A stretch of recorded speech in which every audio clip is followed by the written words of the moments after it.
성경에서 보여준 다윗의 삶을 보면 한마디로 은혜의 삶이었습니다. 그는 자신의 인생이 하나님의 은총을 받고 있다는 것을 알고 있었고, 또한 하나님의 은혜가 아니면 자신의 존재가 의미가 없다는 신앙을 가지고 있었습니다. 그래서 다윗 하면 항상 하나님의 은혜였습니다. 그러므로 그는 자주 하나님의 은혜를 간구한 것을 우리는 성경을 통해서 보게 됩니다. 시편 30편 7절에서 여호와여 주의 은혜로 나를 산같이 굳게 세우셨더니 주의 얼굴을 가리시며 내가 근심하였나이다 라고 고백할 때가 있었습니다. 이 말이 무슨 말일까요? 내가 베들레헴 목동 출신인데, 아무것도 아닌데 하나님께서 나에게 은혜를 주시니 내가 마치 큰 산처럼 되었다, 이 말이에요.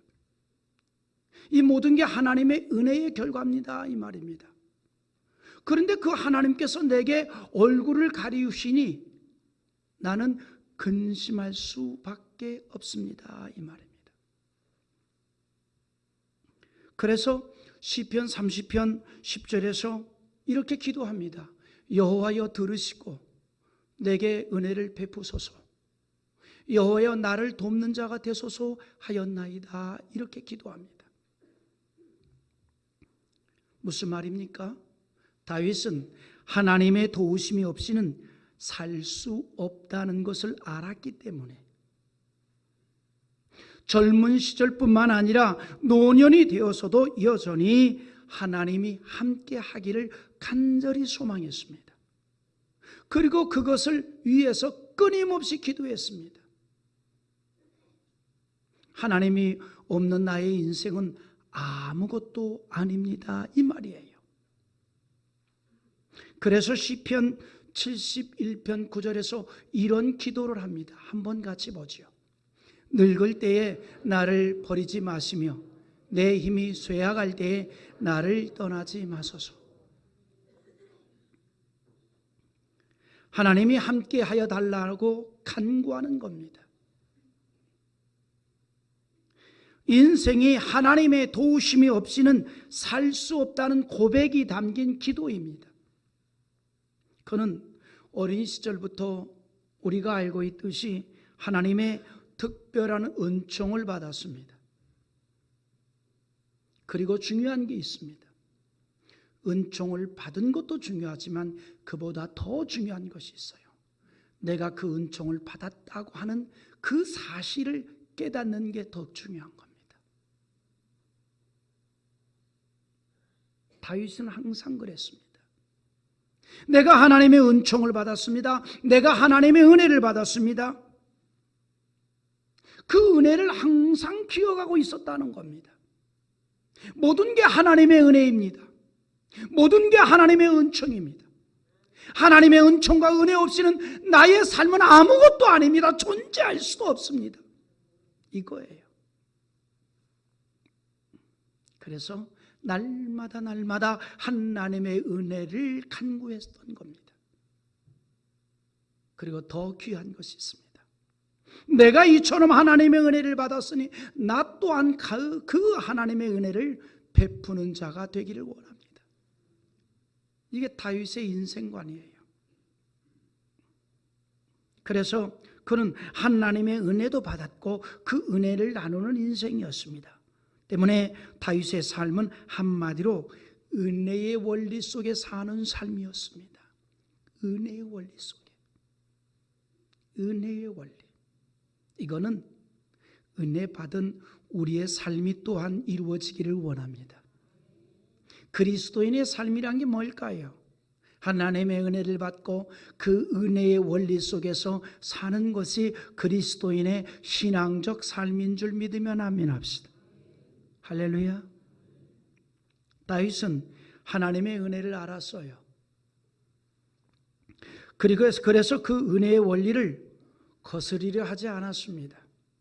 모든 일에 있어서 은혜의 원리 가운데 생각했고 행동을 했다는 사실입니다. 자기를 죽이려 했던 사울을 죽일 수 있는 기회가 몇 번이나 다윗에게는 있었습니다. 그러나 그렇게 하지 않았어요. 무엇 때문입니까? 하나님의 은혜의 원리로 살았기 때문입니다. 하나님의 은혜의 원리로 살았다는 말이 무슨 말입니까? 모든 게 다 하나님의 손에 있다는 얘기예요. 내가 복을 받는 것도 하나님의 손에 있고, 심판도 하나님의 손에 있고, 원수 갚는 것도 하나님의 손에 있고, 이게 바로 하나님의 은혜의 원리 가운데 사는 자의 모습이라 이 말이죠. 다윗이 그렇게 살았다는 얘기입니다. 내게 있는 게 아니다. 하나님의 손에 있다 이 말입니다. 여러분, 사울이 누굽니까? 다윗을 죽이려고 자그마치 10년 세월을 추격했던 자입니다. 도망다닌 다윗도 대단하지만 그 10년 세월 동안 쫓아다닌 사울도 대단한 사람이에요. 어떻게 그렇게 10년 동안이나 잡으러 다녀 그래? 무슨 금광석 찾으러 다니는 것도 아니고.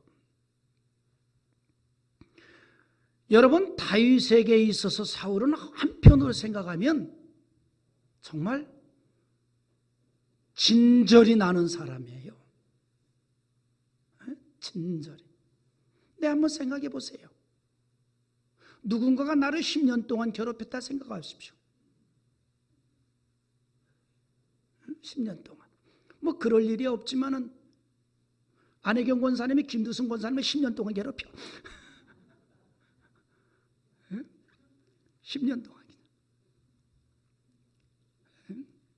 아니니까 이렇게 얘기하는 거예요. 아니니까. 진절이 날 거 아니에요. 여러분, 성경이 그러니까 그러거니라고 생각하지 마시고 한번 이걸 나에게 한번 적용해 보세요. 누군가가 나를 10년을 죽이려고 잡으러 다녀요. 아무런 이유도 없이. 그래서 광야에서 까닭없이 10년 세월을 고생을 하고 지낸다 이 말입니다. 다윗에게 있어서 사울은 원수 같은 사람이에요. 그러나 그렇게 여기지 않았어요. 하나님의 은혜 원리 안에 생각하고 판단하고 행동했어요. 그런 사울이라 할지라도 하나님의 섭리 안에서 볼 때 하나님이 세운 왕이었다는 겁니다. 하나님이 세운 왕이었다는 거예요. 그러므로 사울을 죽일 수 있는 기회가 많았고, 그래서 다윗의 신하들이 명령만 하십시오, 지금이 기회입니다 라고 얘기했을지라도 그걸 허락하지 않았어요. 모든 판단과 심판까지도 하나님의 손에 있음을 그는 신앙적으로 받아들였던 거예요. 무엇 때문입니까? 하나님의 은혜의 원리를 알았고 하나님의 은총을 알았기 때문입니다. 그래서 그 하나님의 은혜의 원리 가운데 살았습니다. 그리고 그 믿음대로 정말 다윗은 하나님의 큰 은총을 받은 자였습니다. 여러분, 하나님의 은총을 받기를 원합니까? 내 인생에 하나님의 은혜가 가득하기를 원합니까? 하나님의 은총을 소망하며 은혜의 원리 가운데 사는 자 되기를 바랍니다. 그곳에 하나님의 은혜가 있고 은총이 있고 축복이 이루어지는 겁니다. 다윗은 모든 걸 하나님의 은혜의 원리로 알았기 때문에 하나님의 은총을 많이 받았어요. 뿐만 아니라 그 받은 은총을 또한 베푸는데도 신속한 사람입니다. 그래서 다윗의 지극한 은혜를 받은 한 사람을 우리가 또 본문에서 보게 됩니다. 다윗이 하나님의 큰 은혜를 받아서 그걸 알고 있어요. 내가 하나님의 은혜를 너무너무 많이 받은 사람이로다. 그것으로 끝나지 않았어요. 이 은혜를 또 나누는 사람이었어요. 그래서 오늘 본문에 보면요, 다윗으로부터 큰 은혜를 받은 사람이 나옵니다.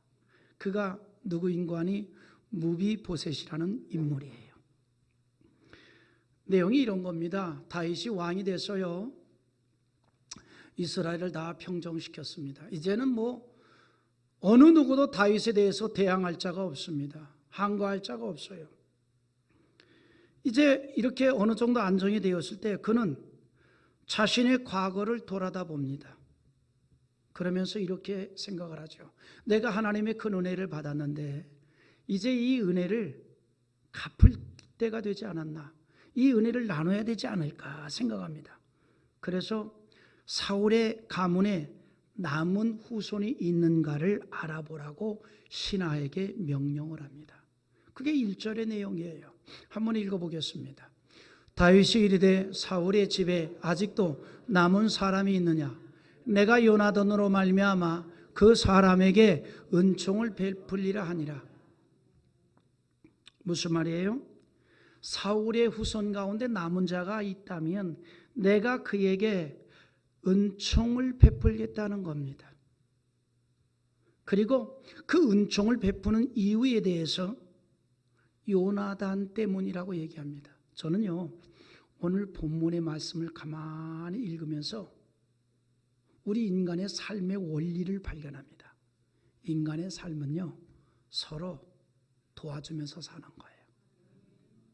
은혜를 베풀고 은혜를 받고 또 은혜를 베풀고 은혜를 받으면서 그렇게 사는 거예요. 오늘 본문의 내용이 그 내용입니다. 자, 다윗이 이렇게 말합니다. 사울하면 진절이 나는 왕이에요. 다윗을 10년 동안이나 죽이려고 쫓아다니는 왕이에요. 그런데 그런 다윗이 왕이 되고 나서 이렇게 말합니다. 만약에 사울 왕의 핏줄이 있다면, 사울 왕의 후손이 있다면 내가 그에게 은혜를 베풀리라. 그런데 이런 말을 해요. 요나단으로 인하여서 내가 그에게 은혜를 베풀겠다는 겁니다. 과거에 요나단이 다윗에게 베풀었던 그 은총과 은혜를 그는 잊지 않고 있었다는 사실입니다. 그래서 3절에서 보면은요, 더 강조합니다.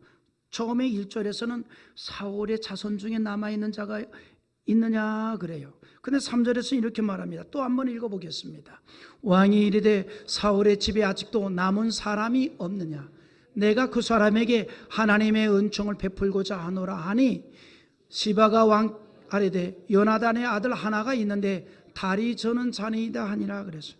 자, 여기서 이 다윗 왕이 뭐라고 얘기해요? 1절하고는 좀 달라요. 사울의 자손 중에 남은 자가 있느냐 그랬어요. 찾아보라 그랬어요.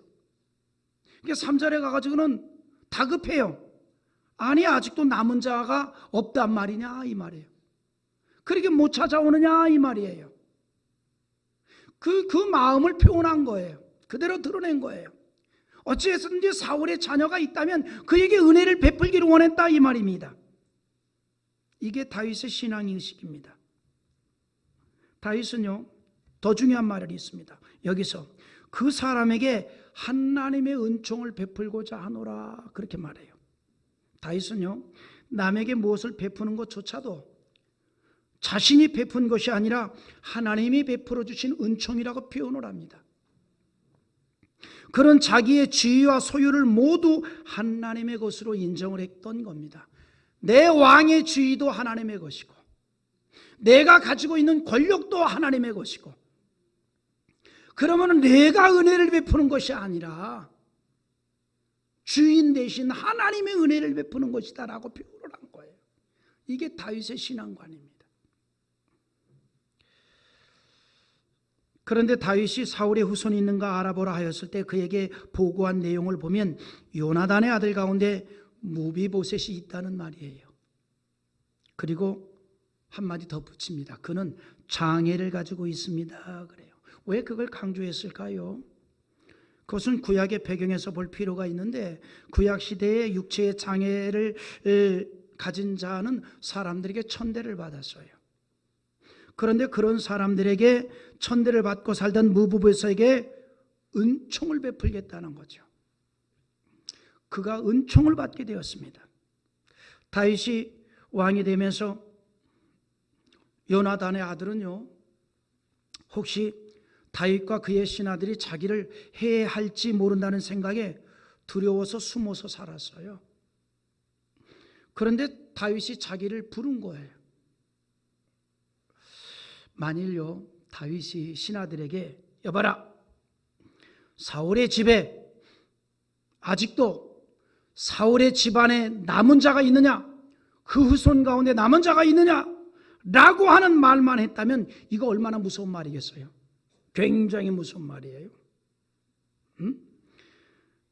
이 말이 무슨 말이에요? 사울의 후손 가운데 만약에 남은 자가 있다면 언젠가는 왕의 정통성을 주장하는 사람들에 의해서 반역을 꾀할 수도 있기 때문입니다. 그래서 죽일 수도 있다는 얘기 아니에요.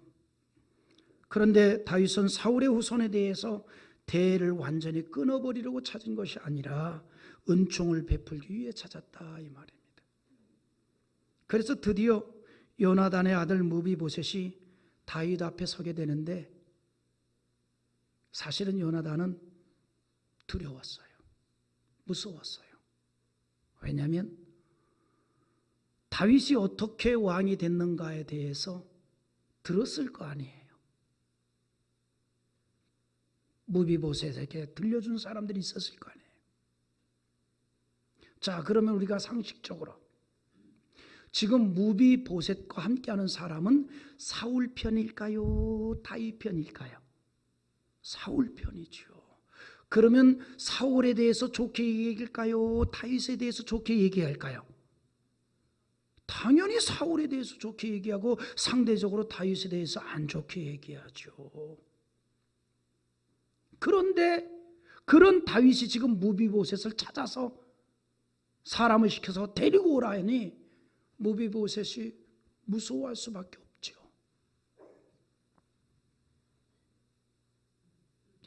6절에 한번 읽어보세요. 6절 시작. 사울의 손자 요나단의 아들 무비보셋이 다윗에게 나와 그 앞에 엎드려 절하며 다윗이 이르되 무비보셋이여 하니 그가 이르기를 보소서 당신의 종이니이다. 무비보셋이 사울에게 나와서 바짝 엎드려 절을 합니다. 두려워했겠죠. 다윗이 자기를 죽일 수도 있습니다. 그런데 다윗으로부터 전혀 다른 말을 통해서 평안을 얻습니다. 7절에 다윗이 그에게 이르되 무서워하지 말라, 이렇게 얘기해요. 무서워하지 말라. 무서워했겠죠. 그러니까 무서워하지 말라 그래요. 7절 한번 읽어봅시다. 같이 봅니다. 다윗이 그에게 이르되 무서워하지 말라. 내가 반드시 내 아버지 요나단으로 말미암아 내게 은총을 베풀리라. 내가 내 할아버지 사울의 모든 밭을 다 내게 도로 주겠고 또 너는 항상 내 상에서 떡을 먹을지니라 하니. 반전입니다. 반전.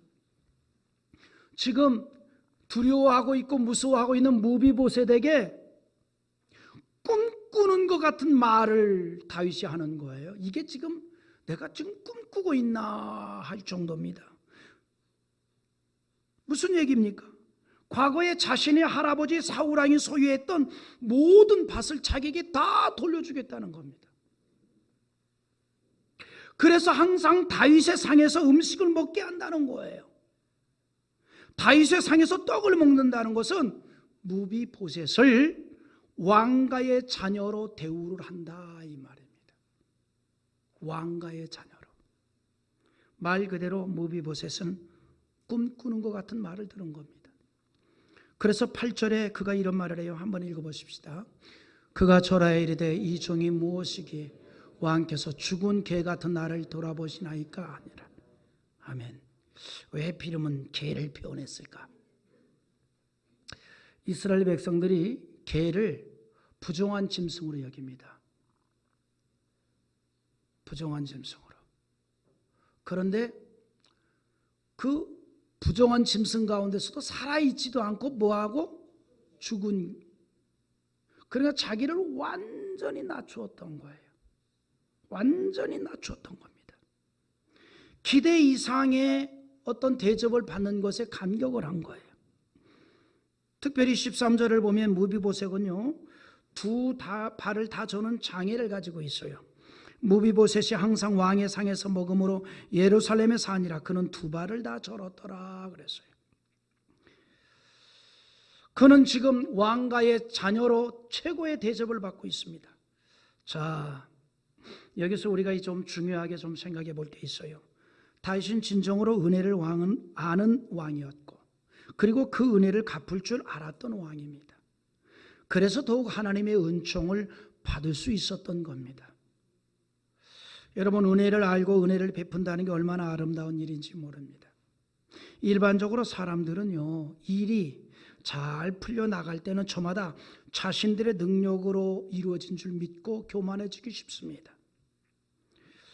여러분, 우리 예수 믿는 사람들은요, 하나님의 은혜 안에 사는 사람들은 나의 일이 잘 되었을 때 그것이 나의 공로가 아니라 하나님의 은총임을 고백할 수 있기를 원합니다.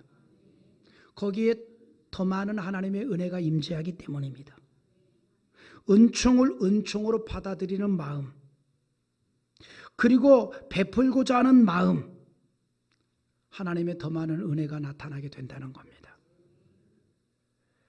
다윗의 인생이 그랬습니다. 다윗은 마길의 집에서 키우던 무비보셋을 불러들이고 마치 왕자와 같이 대접을 했습니다. 여러분, 스토리가 이런 겁니다.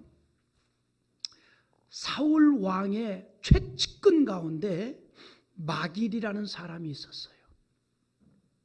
그런데 사울 왕도 죽고 요나단도 죽고, 그리고 이제 다윗이 왕권을 갖게 되니까 이 요나단의 아들 사울의 손자인 무비보셋의 생명이 위험할 것 같으니까 이 마길이 그 5살 먹은 무비보셋을 데려다가 자기 집에서 키운 거예요. 자기 집에서 키웠던 겁니다. 그런데 어느 날 이제 이 무비보셋이 어느 정도 장성했을 때 다윗이 자기 집에 있는 무비보셋을 신하를 시켜서 데려간 거예요. 물론 그때 마길도 같이 왔죠. 그때 마길의 생각도 복잡했을 거예요. 이거 뭐 하나 남은 핏줄을 죽이려고 하지 않을까. 그런데 어쩐 일입니까? 마길이 옆에서 가만히 보니까 그게 아니에요. 다윗이 그 손자를, 사울의 손자를 왕자들과 똑같이 대접을 하는 거예요. 호의를 베푼 거예요. 앞서 말씀드렸죠? 다윗에게 있어서 사울은 누구예요?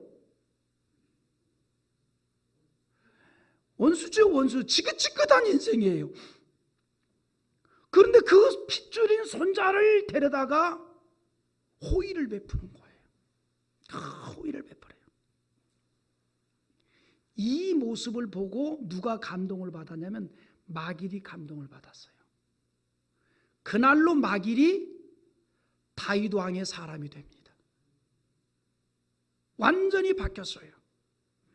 그래서 사람은요, 멀리서 보면 잘 몰라. 나 그렇게 나쁜 사람 아니에요.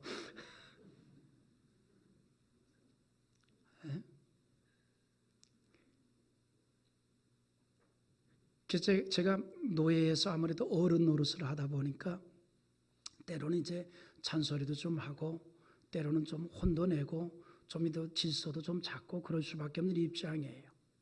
그러다 보니까 좀 멀리 계신 목사님들이 조금 저를 좀 뭐랄까 좀 까칠한 목사로 알고 있어요. 좀 무서운 목사님 말고. 그런데 가깝게 기회가 돼서 지내다 보면은 고개를 갸우뚱갸우뚱해요. 좋대. 좋대. 요즘은 자기 말은 자기가 해야 되는 시대예요.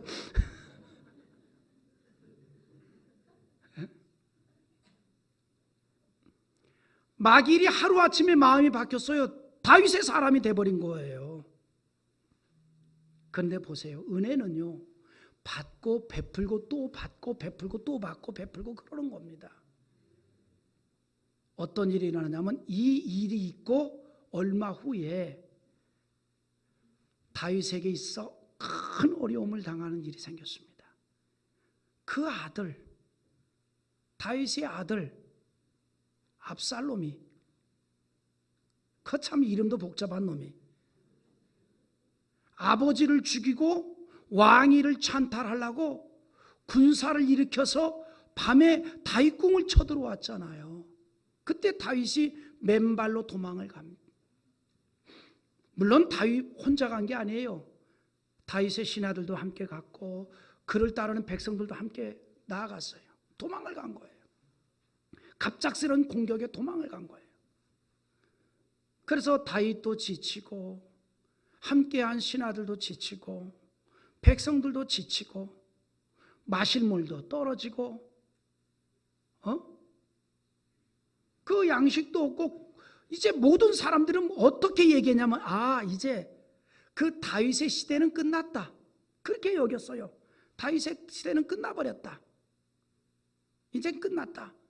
그의 아들 압살롬에 의해서 새로운 시대가 시작되었다 해서 많은 다윗의 신하들이 압살롬에게 전향을 다해버렸어요. 여러분, 사람은요 어려움을 당할 때 가까이 하는 친구가 제대로 된 친구예요. 그러니까 제대로 된 사람을 만나려면 어려움을 당해봐야 돼. 그때 진짜 어려운 사람, 나와 함께 할 사람이 누군가를 알 수 있어요. 진짜.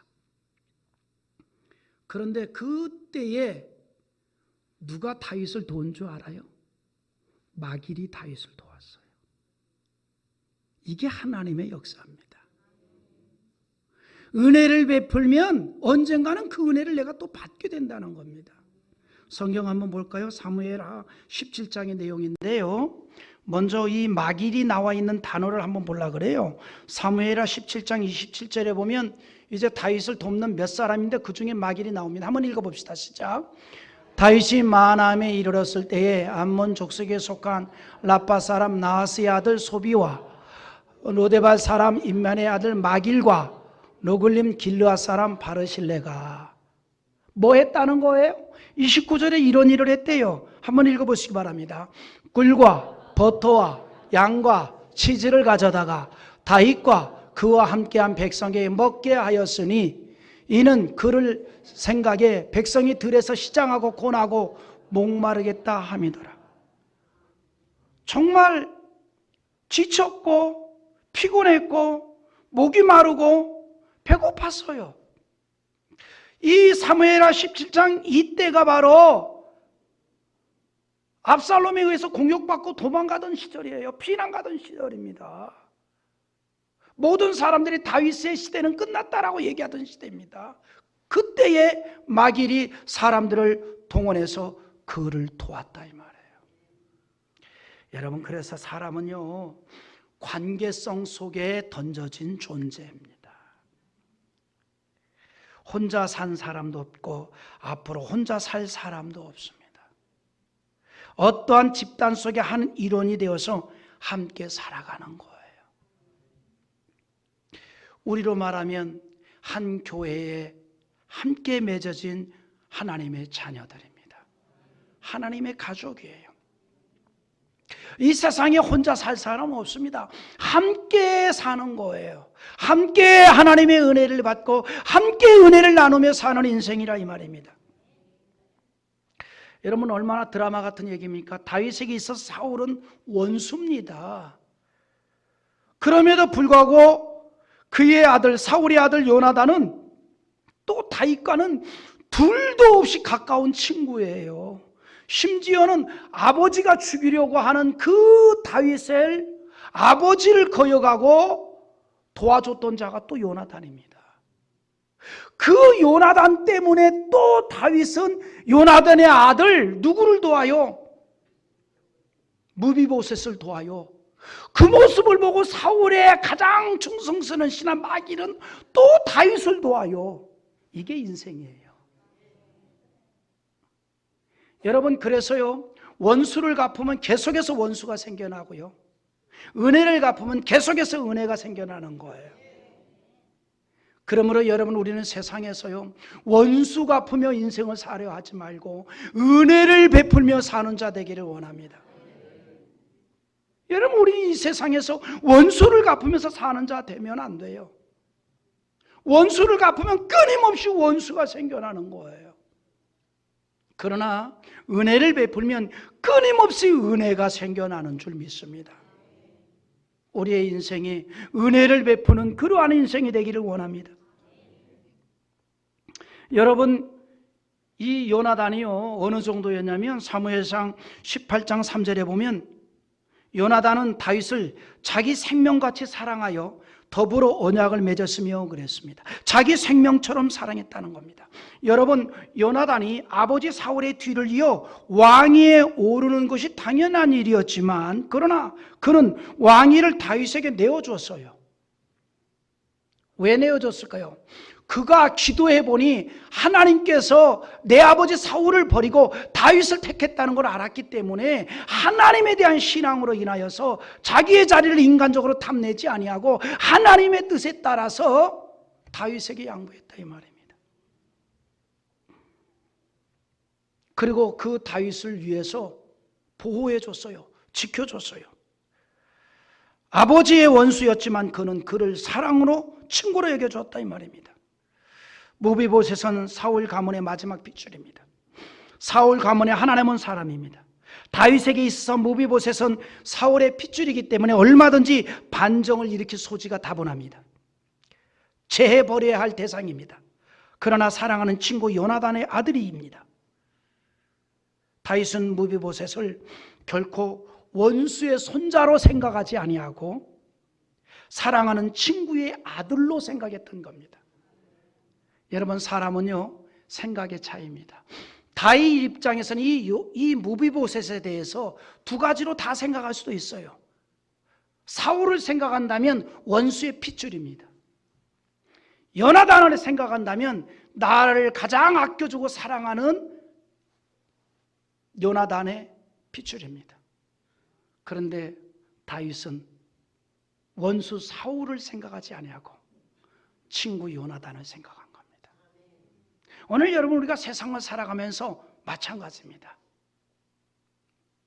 어두운 거, 악한 거, 공격적인 거, 이거 생각하지 말고 밝은 거, 선한 거, 아름다운 거, 은혜로운 거 생각하며 사는 자 되기를 원합니다. 할렐루야.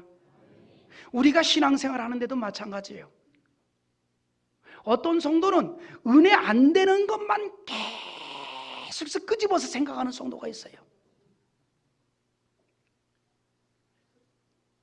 노래까지 불러가면서 해요. 잊지는 말아야지. 막 끊임없이 은혜 안 되는 것만 생각하는 거예요. 그러니까 항상 은혜가 안 되죠.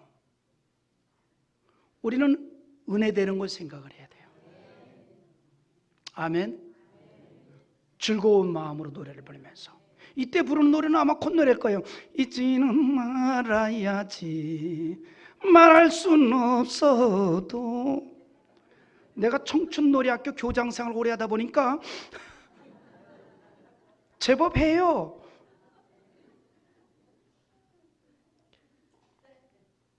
우리가 좋은 거 생각하면서 살아야 돼요. 다윗은요, 원수를 생각하는 것이 아니라 은혜를 생각했다, 이 말입니다. 그래서 은혜를 베풀었던 겁니다. 물론 여러분 보세요. 무비보셋 입장에서도 사실은 다윗이 그렇게 좋은 감정으로 대할 만한 인물은 아니에요. 좋은 감정으로 대할 만한 인물은 아닙니다. 한번 상황을 뒤집어서 생각해 봅시다. 무비보셋도요, 말을 하려면 할 말 많은 사람이에요. 할 말 많아요. 여러분 생각을 못할 것 같은 내가 한번 만들어 볼게요. 여러분 한번 생각해 보세요. 무비보셋이 사울의 손자하고 요나단의 아들이에요. 혈통적으로 하면 왕족입니다. 당연히 자기가 왕이 될 사람이에요. 그런데 어디서 저기 베들레헴에서 양이나 치던 자가 나타나가지고 말이지 왕이 된 거예요. 또 하나 두 다리를 절었다 그랬어요. 다리가 부러졌어요. 이 사람이 장애인이 된 것도요 다윗하고 전혀 무관하지 않아요. 엮으면 엮여질 수 있는 내용이에요. 어떻게 된 줄 알아요? 사울이 죽고 요나단이 죽고 다윗이 왕이 오르게 될 때에 순간적으로 유모가 생각하기를, 그때가 무비보셋이 5살 때예요. 야, 세상이 이렇게 바뀌었구나. 그렇다고 한다면 틀림없이 다윗에게 충성을 이렇게 맹세하고 그거를 좀 이렇게 자랑하고 싶은 사람이 틀림없이 사울의 손자인 무비보셋을 죽일 수도 있겠다 해서 그 어린아이를 안고 황급히 도망을 가다가 떨구었어요. 그러는 바람에 이 아이가 떨어지면서 두 다리가 부러져 버린 겁니다. 그래서 장애인이 된 거예요. 그러니까 다윗하고는 전혀 무관한 일도 아니라 이 말이죠. 생각하려고 말을 만들어내려고 하면 무비보셋 입장에서는요 얼마든지 말을 만들어낼 수 있어요. 이 다윗하면 그렇게 될 수 있어요. 성경 읽어볼래요? 사무엘하 4장 4절 한번 읽어봅시다. 사무엘하 4장 4절 한번 읽어보겠어요. 시작. 사울의 아들 요나단에게 다리 저는 아들 하나가 있었으니 이름은 무비보셋이라. 전에 사울과 요나단이 죽은 소식이 이스라엘에서 올 때에 그의 나이가 5살이었는데 그 유모가 안고 도망할 때 급히 도망하다가 아이가 떨어져 절개되었더라. 여러분, 사울과 요나단이 함께 죽은 것에도 사실은 다윗과의 복잡한 문제가 엉켜 있습니다. 그래서 무비보셋이요 생각하기 따라서 다윗에 대해서 일을 갈 수도 있어요. 마길이 이 무비보셋을 키우면서 어떠한 사상을 그 속에다 집어넣겠어요? 너가 사울의 손자다. 혈통적으로는 네가 왕이 될 사람이다. 그런데 이 다윗이란 자가 나타나가지고 너희 아버지 요나단도 제끼고 왕이 됐다. 너를 죽일지 몰라서 내가 숨겨서 이렇게 키우고 있고, 또 어린 시절에 유모가 너를 데리고 황급히 피신하다가 떨고서 네 두 다리가 지금 부러진 거다. 너 그거 알아야 돼. 너 그거 잊어버리면 안 된다. 그랬을 거예요. 그러니까 그렇게 듣고 자라났으니까 가슴속에 다윗은 왼수지요. 압니까? 그런데 그런 다윗이 무비보셋에게 은혜를 베풀었어요. 사울왕이 가졌던 모든 재산을 다 넘겨주고 왕궁에서 왕족과 같은 대우를 해줬어요. 무비보셋의 마음도 열렸어요. 그러면서 그가 고백을 합니다. 나는 자격이 아닌데, 내가 이런 대접을 받을 자격이 하나도 없는데 어찌 왕이 나에게 이런 대접을 하나이까? 나는 자격이 없습니다. 그런데 대접을 받습니다. 그래서 그가 고백을 합니다. 죽은 개 같은 나를 돌아보시나이까? 이렇게 고백을 합니다. 여러분 기억하십시오. 은총을 아는 자가 그 은총을 베푸는 것이고, 그 은총을 베푸는 자가 또 다른 은총을 받게 되는 줄 믿으시기 바랍니다. 여러분, 우리가 은총을 받았을 때 그것을 은총으로 알지 못하고 은혜를 은혜로 받아들이지 못할 때 감격도 없게 되고 감사도 없게 되는 겁니다. 은혜도 베풀 수 없습니다. 여러분, 하나님의 은총을 받았을 때 그 은총을 알을 수가 있습니다. 그래서 여러분, 우리가 신앙생활을 하면서 가장 큰 은혜가 뭔지 알아요? 하나님의 은혜를 깨닫는 겁니다. 하나님의 은총을 아는 거예요. 다윗은 항상 하나님의 은혜임을 알았습니다. 그래서 그 하나님의 은혜가 떠나지 않기를 날마다 기도했고, 내가 이렇게 하나님의 은혜를 받았으니 그 은혜 또한 나누어야 할 것이라는 것도 알았던 겁니다. 다음 주일 우리 추수감사주일입니다. 우리가 이러한 감사절기를 통해서 다시 한번 하나님의 은혜가 회복되어지기를 원하고, 잃어버린 감사를 깨우는 기회가 되기를 원하고, 그 은혜와 감격과 감사로 더 많은 하나님의 은총을 받는 신앙생활이 이루어지기를 주님의 이름으로 축원합니다.